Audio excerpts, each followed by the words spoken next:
Every man is born as many men and dies as a single one. The human body is essentially something other than an animal organism. The German language speaks being, while all the others merely speak of being. How should the new day arrive, if the night is withheld from it and everything is suppressed into the twilight of decisionlessness? The most thought-provoking thing in our thought-provoking time is that we are still not thinking. We never come to thoughts. They come to us. Making itself intelligible is suicide for philosophy. The essence of technology is by no means anything technological. To think is to confine yourself to a single thought that one day stands still like a star in the world's sky. Longing is the agony of the nearness of the distant.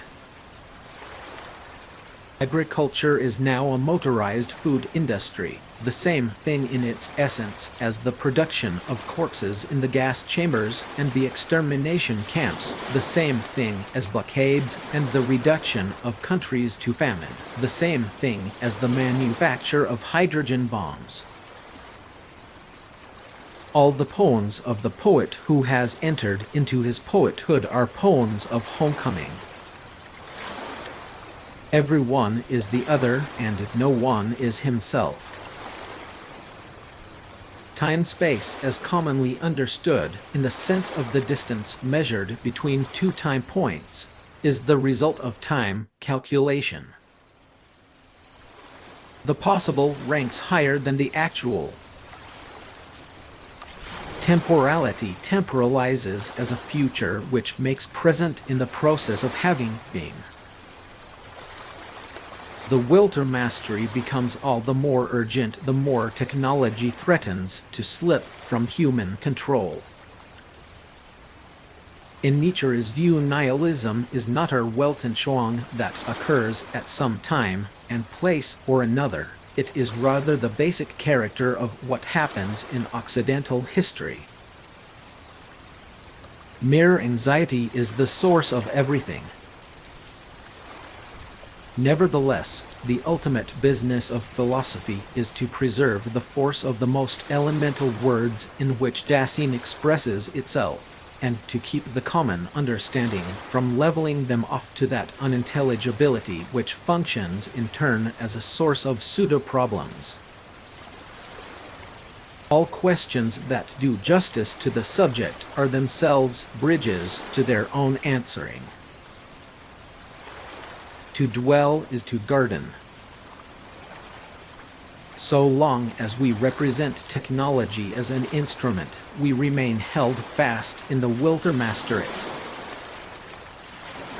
Every questioning is a seeking.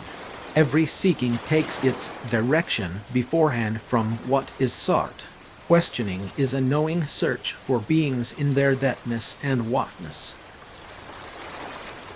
But anyone who only expects thinking to give assurances and awaits the day when we can go beyond it as unnecessary is demanding that thought annihilate itself.